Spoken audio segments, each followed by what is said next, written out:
Hey Chris, just to start out, what appealed to you so much about Carter? Um, you know what? I was fortunate to watch Carter obviously play a lot before the injury. Um, and very skilled, very tenacious. We like the way he thinks the game. He's a player that played in all situations. He can play, up and down the lineup if he has to. So there are a lot of things that we liked about Carter's game, but that's he's the type of player that when you go watch him play, sometimes you walk out of the rink and just really appreciate the effort that he gave. He's consistently shift in, shift out. Loves to get in on the forecheck. He's relentless on the puck. Really appreciate the effort, compete, and the way he thinks the game.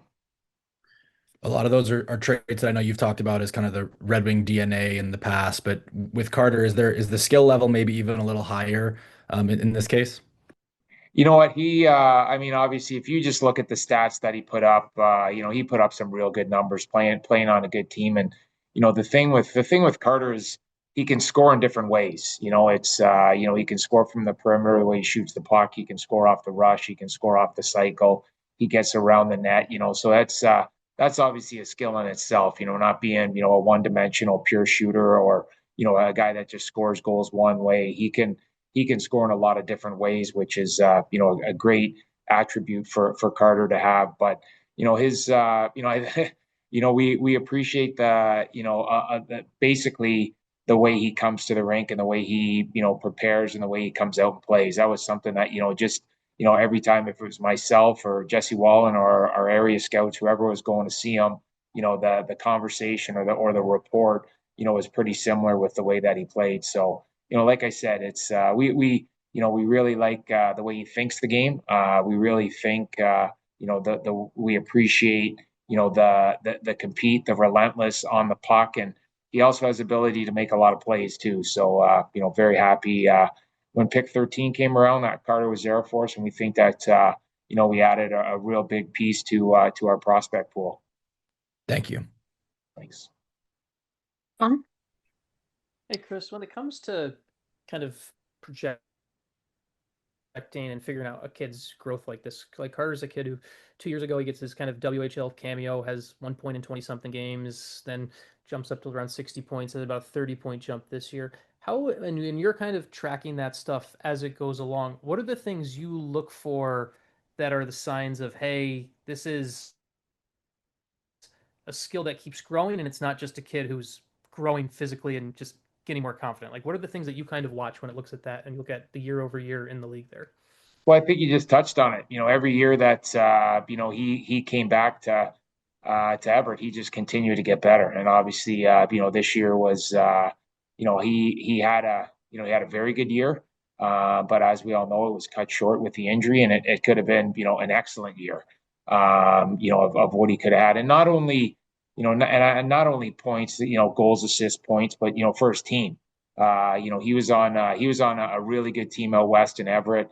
They had some injuries kind of throughout the season. They were actually just starting to get healthy. And then they ended up losing, another top player in Carter Bear. And I think, when you lose a player like that, I think it affects you. And I think you could see, how much he meant to that team with, it's still a very good team, but, unfortunately for Everett, they weren't able to go deep into a playoff run. But, the thing when you start watching these players and, we pretty well, start tracking them from, definitely their underage year, sometimes even 2 years out, depending on where they're playing and what league they're in. And the thing that you kept noticing about Carter is, every year he got better, and it's to me that's somebody that loves the game, somebody that has passion for the game, and that's how these young players will get better. If they love the game, if they enjoy coming to the rink, if they enjoy taking care of themselves on and off the ice, and kind of a whatever it take mentality of I'm going to train in the summer, I'm going to get myself ready, I know I'm going to have a long season, and continue to work on their skills in season, and the good ones get better, and I think that's what Carter Bear did.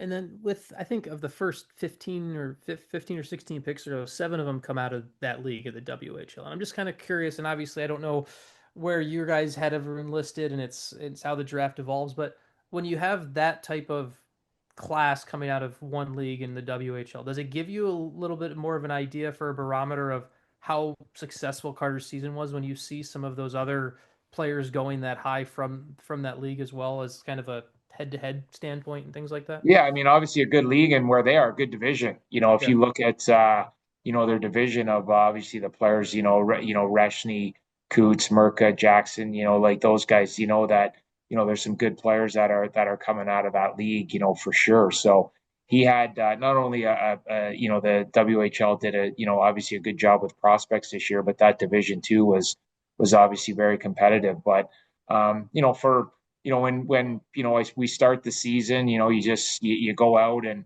my job is to see all the top end prospects and continue to watch. And the one thing that I'm proud of with what we have on our staff here is great communication. And when all of a sudden someone is continues to trend up and continues to trend in that direction, I want to make sure that I get back out there and see these players. And that's what I was able to do. And like I said, there was a lot of times I walked out of the rink with, a little smile on my face, just appreciating, the effort, that Carter Bear did. And it wasn't about goals and assists. It's just consistently, this kid showed up and played the game the right way. Thank you. Thanks. Ed? Hey, Kris, when you went into this today, I mean, how deep is this draft? Did you think there's a lot of depth in this class? And what are you guys looking for tomorrow, basically? Are there kids tomorrow that kind of intrigue you? Yeah, I mean, obviously on the first part, I think there's some good hockey players that are going to come out of this draft. I think you saw a lot of forwards and a lot of centermen. There were a lot of centermen that got drafted early. So I think this is a pretty good group. I think, the consensus was, Schaefer was going to go number one, and then after that, I think there was probably a lot of different organizations that had that cluster of players. Is it 8, 9, 10, 11 players kind of in that cluster?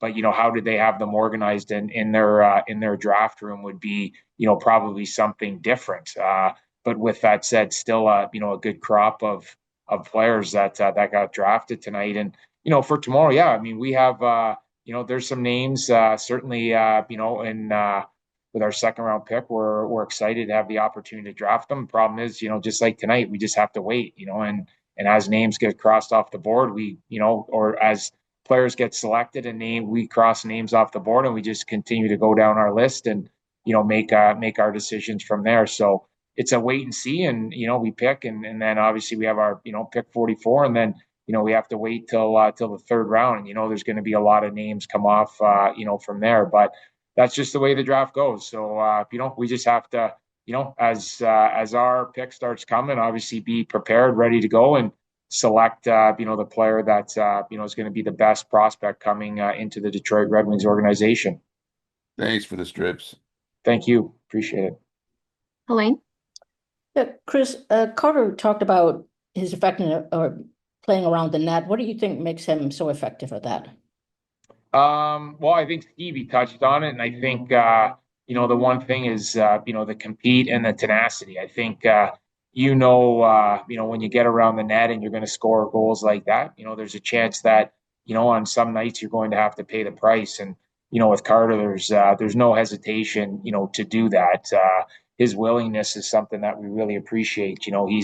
And like I said earlier, he's a hockey player that can score goals in different ways, and that's a skill in itself. So the fact that Carter is willing to pay the price to score goals, it kind of speaks of the character, the compete, the tenacity that he has to make sure if there's an opportunity to score, he's going to do it, and if there's also an opportunity to set his teammate up, he's going to do that as well. It's those are the things that I think he thrives on, and those are obviously the intangibles that we really like.